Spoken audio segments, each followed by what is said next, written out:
एक पनिहारी के 4 प्रश्न। नंबर 1, इस संसार में केवल 2 ही मेहमान हैं। नंबर 2, इस संसार में केवल 2 ही सहनशील हैं। नंबर 3, इस संसार में केवल 2 ही हठी हैं। नंबर 4, इस संसार में केवल 2 ही मूर्ख हैं। जय श्री कृष्ण। दोस्तों आरके मोटिवेशनल यूट्यूब चैनल में स्वागत है आपका। मित्रों, अगर आपने अभी तक हमारे चैनल को अगर सब्सक्राइब नहीं किया है तो आपसे निवेदन है कि हमारे चैनल को अभी सब्सक्राइब करें और घंटी को भी प्रेस करें ताकि हमारी हर वीडियो की सूचना आप तक पहुंचती रहे। दोस्तों, जिस व्यक्ति के अंदर घमंड जन्म ले लेता है तो उसकी बुद्धि नष्ट हो जाती है। इसलिए अपने अंदर घमंड को कभी पैदा ना होने दें, क्योंकि जब बुद्धि भ्रष्ट हो जाती है तो इंसान समझ नहीं पाता कि अब मुझे क्या करना चाहिए, क्या सही है और क्या गलत है। दोस्तों, घमंड दुनिया की सबसे बुरी चीज है। अगर हमारे और आपके अंदर घमंड आ गया है तो उसका नाश होना असंभव है, क्योंकि दुनिया में अगर कोई घमंड करने वाला है तो उसको तोड़ने वाला भी इस दुनिया में है। दोस्तों, आज की कहानी भी कुछ इसी पर आधारित है जो मैं आप लोगों को सुनाने के लिए जा रहा हूं, तो बने रहिए हमारी वीडियो के लास्ट तक। दोस्तों, एक बार एक पढ़ा लिखा लड़का नौकरी की तलाश में अपने घर से चला। वह लड़का अपने समान किसी को बुद्धिमान नहीं समझता था।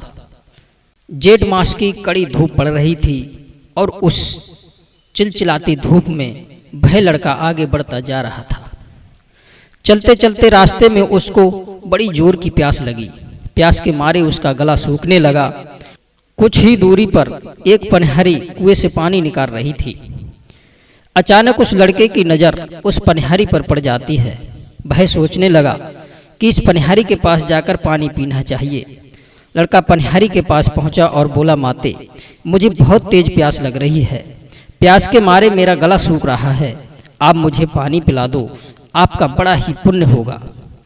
लड़के की बात सुनकर के पनिहारिन बोली, बेटा, मैं तुम्हें जानती नहीं कि तुम कौन हो। मैं आपको पानी नहीं पिला सकती।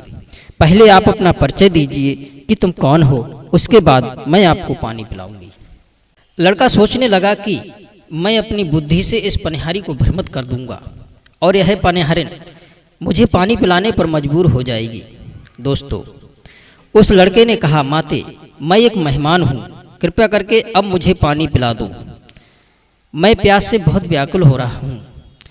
उस लड़का की बात सुनकर के पनिहारी कहने लगी कि तुम मेहमान कैसे हो सकते हो? मेहमान तो इस संसार में केवल 2 ही हैं, पहला धन और दूसरा यौवन।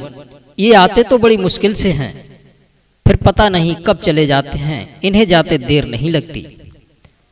तुम कौन से मेहमान हो?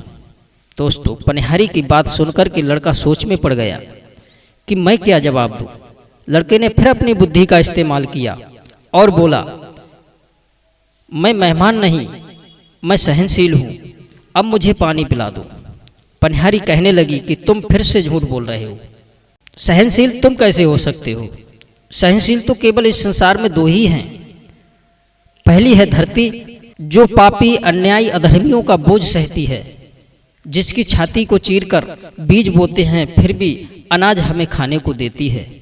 दूसरा सहनशील है पेड़, जिन्हें पत्थर मारते हैं, खुद चोट खा करके हमें खाने के लिए मीठे फल देते हैं। इन 2 के अलावा तुम तीसरे सहनशील कैसे हो सकते हो? इसलिए तुम मुझे सच सच बताओ कि तुम कौन हो। तुम मुझे छलने की कोशिश कर रहे हो। तुम मुझसे झूठ क्यों बोल रहे हो? जब तक तुम मुझे सच नहीं बताओगे तब तक मैं तुम्हें पानी नहीं पिलाऊंगी। इसलिए सच बताओ कि तुम कौन हो।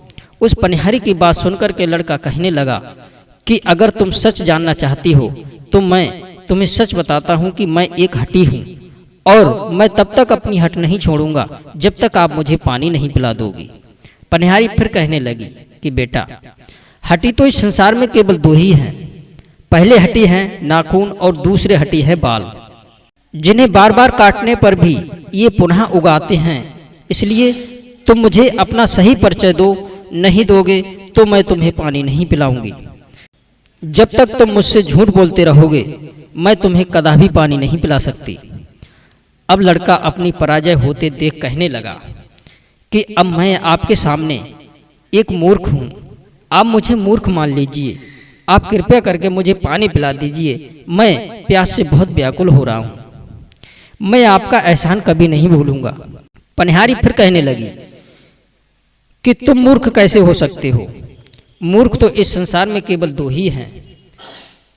पहला मूर्ख होता है राजा, जो बिना योग्यता के भी पूरी प्रजा पर शासन करता है, और दूसरा मूर्ख होता है दरबारी पंडित, जो राजा को खुश करने के लिए और दक्षिणा लेने के लालच में गलत बात पर भी तर्क करके उसे सही करने की चेष्टा करता है।